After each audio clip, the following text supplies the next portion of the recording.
The afternoon sun cast long shadows through the windows as Bimp walked home from the market. She had no idea that behind her front door, her whole world was about to shatter. Her shopping bags felt light in her hands, but her heart would soon feel heavier than she could bear. Inside the house, her son sat trembling, his face swollen and marked with angry red welts. Cane marks crisscrossed his small body like a cruel map of pain. In the corner, Yemisi stood with righteous anger burning in her eyes, unaware that her own hatred was about to backfire in ways she couldn't imagine. Your son is a thief. Yemisi's voice cut through the air like a knife. She pointed an accusing finger at the boy, her words dripping with years of stored venom. Just like his mother, a witch who trapped my brother with evil charms. Bim felt the words hit her like physical blows. Her eyes took in every mark on her son's body, every tear that rolled down his cheeks. The shopping bag slipped from her fingers, forgotten. In that moment, she wasn't just a woman facing her sister-in-law's accusations. She was a mother bear seeing her cub wounded. What has my son done to deserve this? Bimp's voice came out surprisingly steady, though inside, her heart raced with a mixture of fury and fear. She knew her son, knew the gentle heart that beat beneath his bruised skin. I didn't raise him to steal. But Yemisi wasn't finished. Her words flew like poisoned arrows, each aimed to wound deeper than the last. You failed as a mother, just like you failed as a wife to your first husband, before you stole mine. The air in the room grew thick with tension. Outside, life continued as normal. Birds sang, children played in distant yards. The afternoon sun continued its lazy descent. But inside these walls, a family drama was reaching its boiling point. Bimp reached for her purse, her hand steady despite her inner turmoil. She pulled out money, enough to replace what Yemisi claimed was stolen. It wasn't an admission of guilt, but rather a mother's desperate attempt to end her child's suffering. Here, she said, take this. But Yemisi's reaction shocked them both. She grabbed the money and tore it to shreds, the pieces floating to the floor like confetti at a funeral. You gold digger, she screamed. You think you can throw my brother's money at me? Just then, footsteps approached from the hallway. Dotan, Yemisi's twin brother, and Bimp's husband, walked into the charged atmosphere. His presence seemed to make the air itself pause, waiting. What's going on here? He asked, his eyes taking in the scene, his beaten stepson, his trembling wife, his sister's rage, and the shredded money at their feet. When Yemisi proudly explained about the stolen money, Dotan's next words changed everything. You mean the money you told me I could take from your purse this morning? The silence that followed was deafening. Yemisi's face froze in shocked recognition. In that single moment, the truth shattered her righteous anger like glass, leaving her exposed. She had beaten an innocent child, destroyed money in rage, and revealed the depths of her own prejudice, all for nothing. Bimp didn't say a word. She simply walked to her son, gathered him in her arms, and left to tend his wounds. But her silence spoke volumes. It spoke of a mother's pain, of years of enduring hatred, of dignity in the face of cruelty. It spoke of a strength that would be tested even further in the days to come. As she walked away, none of them knew that this incident was just the beginning. Like a stone thrown into a pond, its ripples would spread far beyond this moment, touching lives in ways none of them could predict. In the grand tapestry of their intertwined fates, this was just the first thread being pulled loose. Love has a way of making time feel both fleeting and eternal. As Bimp stood in her kitchen on her wedding anniversary, the hours stretched before her like a blank canvas waiting to be filled with color. Her hands moved with practiced grace, pounding yam to the perfect consistency her husband loved. Sweat beaded on her forehead, but her smile never wavered. Every drop of effort was a love letter to Dotan. The kitchen windows framed the setting sun, painting the room in shades of amber and gold.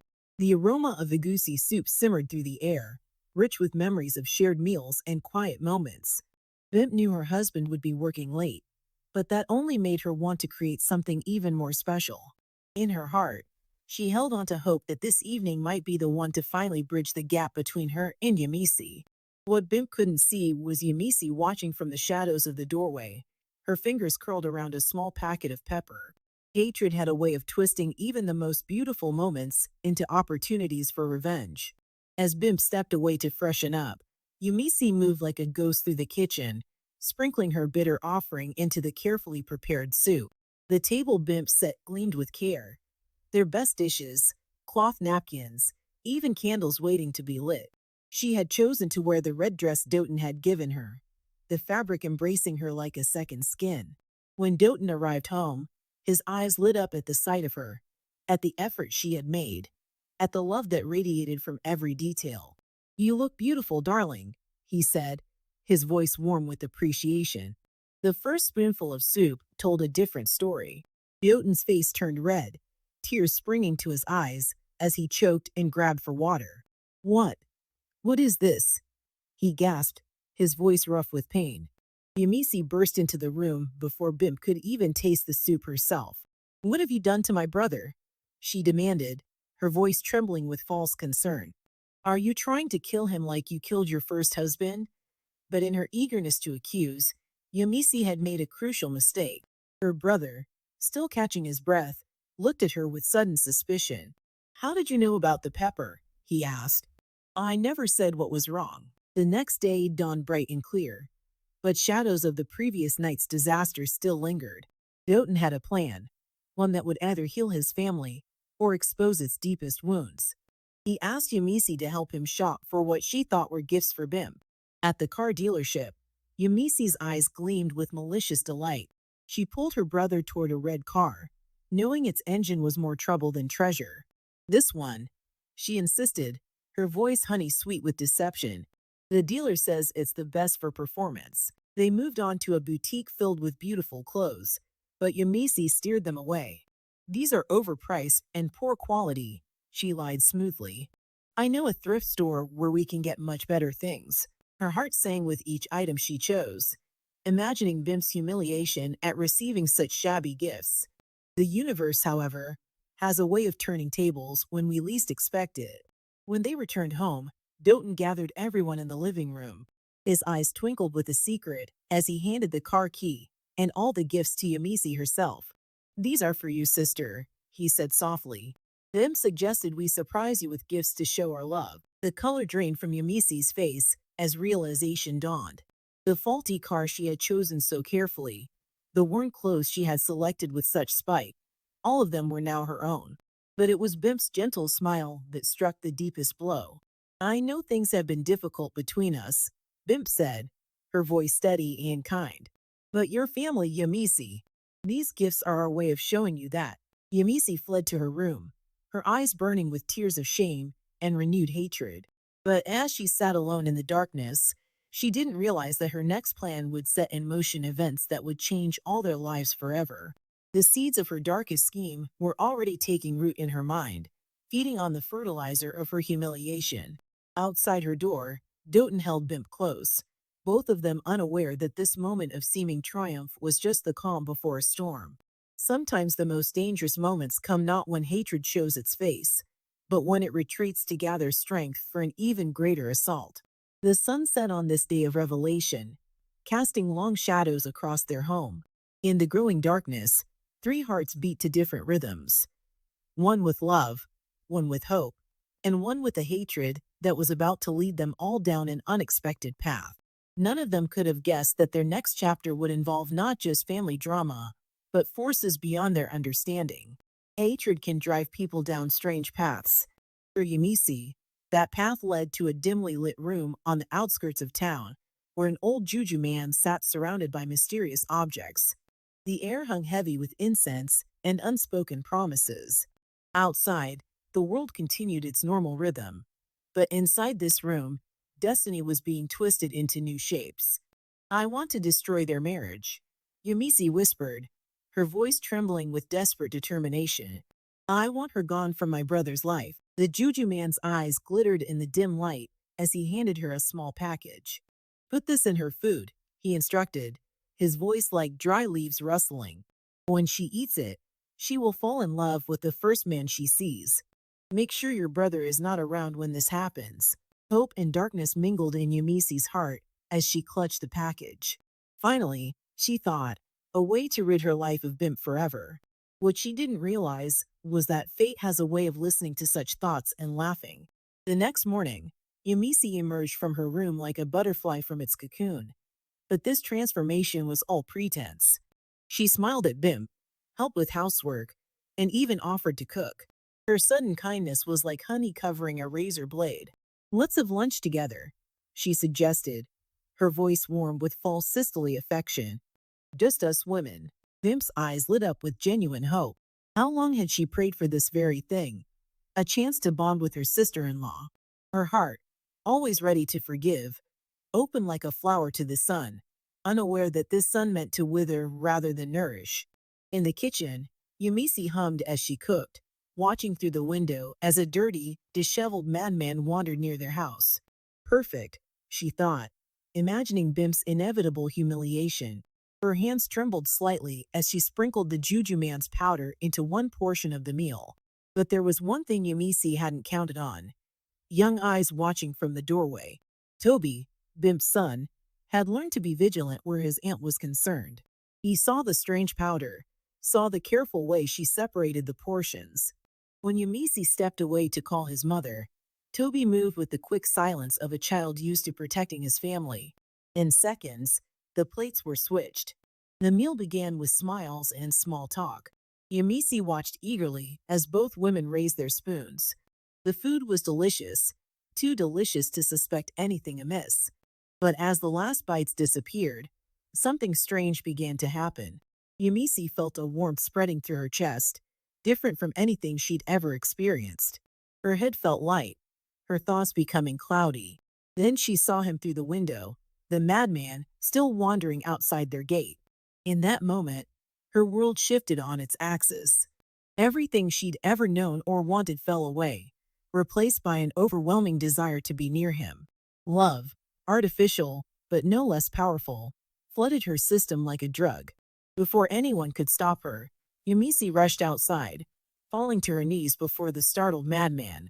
"I love you," she declared, her voice ringing with the certainty of the enchanted. "I want to spend my life with you." Bimpe watched in horror as her sister-in-law, always so proud and proper, clung to the ragged stranger's arm. The madman, confused by this sudden attention, tried to pull away, but Yemisi held fast, professing her undying love with increasing desperation. Hours turned into days, and days into weeks. Yemisi disappeared with the mysterious madman, leaving her family torn between worry and bewilderment. When she finally returned, she was different, quiet, subdued, and carrying a secret that would change everything. "I'm pregnant," she whispered to her brother, tears streaming down her face. The words fell into the room like stones into still water, creating ripples that would touch all their lives. But even this was not the end of the story, for the madman was not who he appeared to be, and the child growing in Yemisi's womb would be the key to breaking curses far older than their current troubles. Sometimes, the universe's greatest acts of justice come disguised as our worst mistakes. In the quiet of her room, Yemisi pressed her hands against her still flat stomach, feeling the first stirrings of both fear and something else, something that felt surprisingly like hope. The same magic that was meant to destroy Bim's happiness had instead planted a seed of transformation in her own life. She just didn't know it yet. Outside her window, the moon cast silver light across the garden where she had first professed her enchanted love. Somewhere in the city, a madman wandered, carrying secrets that would soon come to light. And in the spaces between what was and what would be, destiny continued weaving its complex pattern, turning curses into blessings and hatred into something altogether unexpected. Truth has a way of emerging like the sun after a storm, illuminating everything in its path. On the night Yemisi gave birth to her son, that light broke through in unexpected ways. The hospital room filled with the newborn's first cry, a sound that echoed far beyond its walls, breaking ancient spells and awakening long-buried secrets. Miles away, in a forgotten corner of the city, something miraculous happened. The madman Yemisi had fallen in love with stopped in his endless wandering. His eyes, clouded for years by dark magic, suddenly cleared. The rags that had been his uniform fell away from his shoulders like a snake shedding its skin, revealing the man he truly was, Ao, the lost heir to a powerful family. "Where am I?" he asked, his voice clear and strong for the first time in years. An old man passing by stopped, recognizing the voice from long ago. The story he told was like something from a forgotten tale. Ao was the only son of a wealthy businessman, cursed into madness by his own uncle, Shola Teddy, who sought to steal his inheritance. But curses, like chains, can be broken. The birth of Yemisi's child, a new heir to the bloodline, had shattered the dark magic that bound Ao to his madness. As his mind cleared, memories flooded back. His father's death, his uncle's betrayal, and strange, dreamlike recollections of a woman who had loved him even in his darkest state. When Ao arrived at the hospital, destiny pulled its final threads together. There stood Yemisi, holding their newborn son, her eyes wide with recognition and something more, a love that had somehow survived beyond the magic that created it. But it was Bim's reaction that stunned everyone. She had gone pale, her hands trembling as she looked at Ao. "Your uncle," she whispered, her voice thick with old pain. "Shola Teddy. He killed my first husband." The room fell silent as Bim's story unfolded. She spoke of her late husband's job at Shola's company, of the evil man's unwanted advances, of money offered to borrow another man's wife. When her husband refused to sell his dignity, Shola had arranged the accident that took his life. Bimp had fled into hiding, carrying her son and her grief, until she found love again with Dotan. Ao listened, his heart heavy with the weight of his uncle's sins. "He took everything from both of us," he said softly. The next day, when he confronted his uncle, fate delivered its own justice. Shola Teddy, seeing his cursed nephew restored to his rightful place, collapsed and died on the spot, his own dark magic turning back on itself. In the days that followed, something beautiful began to grow from the ashes of all that pain. Yemisi, holding her son, found herself transformed by a love purer than any magic could create. She watched Ao with their child, seeing now not the madman she had been cursed to love, but the man she had grown to love by choice. One evening, as the sun painted the sky in shades of forgiveness, Ao took Yemisi's hand. "Our story began in darkness," he said, his voice gentle, "but I believe we can write its ending in light." He knelt before her, offering not just a ring, but a future free from the shadows of the past. Bimp watched from the doorway, her arm linked with Dotan's, as Yemisi accepted Ao's proposal with tears of joy. The same woman who had once torn money to shreds in hatred now cried healing tears of love. The transformation was complete. Later that night, as peace settled over their home like a gentle blanket, Bimp sat with Yemisi in the garden. The same space that had witnessed so much pain now held a different kind of magic, the magic of forgiveness and new beginnings. "I'm sorry," Yemisi said simply, the words carrying the weight of all her past actions. "I was so wrong about everything." Bimp reached out and took her hand. "Family isn't about being perfect," she replied. "It's about growing together, even through the hard times." Above them, the stars twinkled like scattered diamonds, witnesses to the end of one story and the beginning of another. In the nursery, Yemisi's son slept peacefully, his innocent dreams untouched by the curses and pain that had come before him.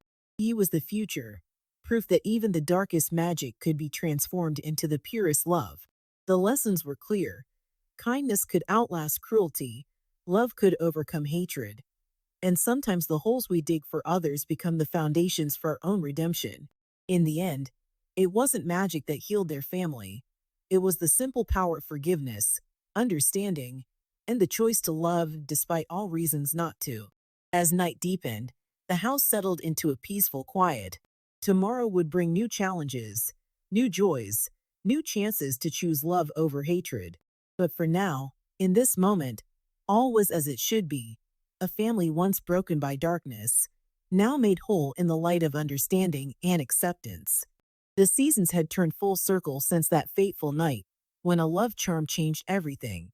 The garden where Yemisi had once professed enchanted love to a madman now bloomed with fresh flowers, their fragrance mixing with the laughter of children playing.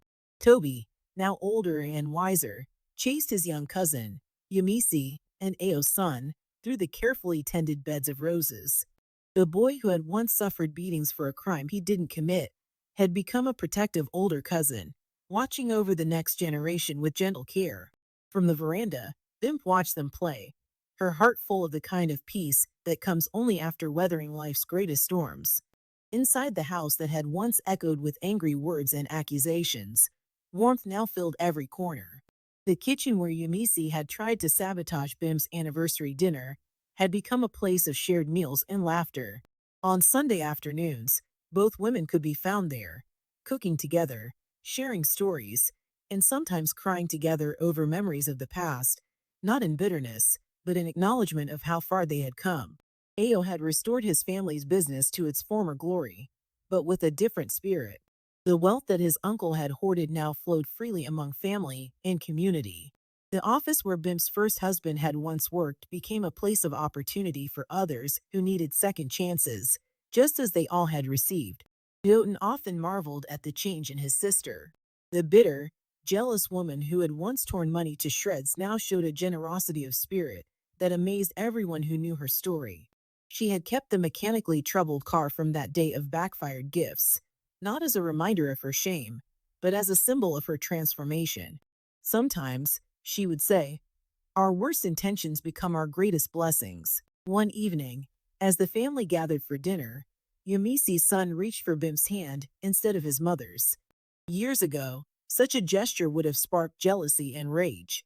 Now, Yemisi smiled, understanding finally that love wasn't a finite resource to be hoarded, but an endless well that grew deeper the more it was shared. The story of their family became known in their community, whispered at first like a cautionary tale, then spoken openly as a testament to the power of forgiveness and redemption. People would point to their house and say, that's where magic turned hatred into love. But those who lived through it knew the truth. The real magic hadn't come from any juju man's powder. It had come from choices made in moments of crisis. Bimpe choosing kindness in the face of cruelty, Toby choosing protection over revenge, Doughton choosing patience over judgment, and ultimately, Yemisi choosing to embrace the love she had found, even after the spell was broken. On quiet evenings, when the sun painted the sky in colors of forgiveness, Yemisi would sometimes sit in the garden with her son, teaching him the lessons she had learned at such great cost. Remember, she would tell him, that the holes we dig for others often become our own. But remember too that even these holes can become foundations for something beautiful, if we have the courage to build from our mistakes. The boy would nod, too young to fully understand, but feeling the truth of her words in the peace that surrounded their home.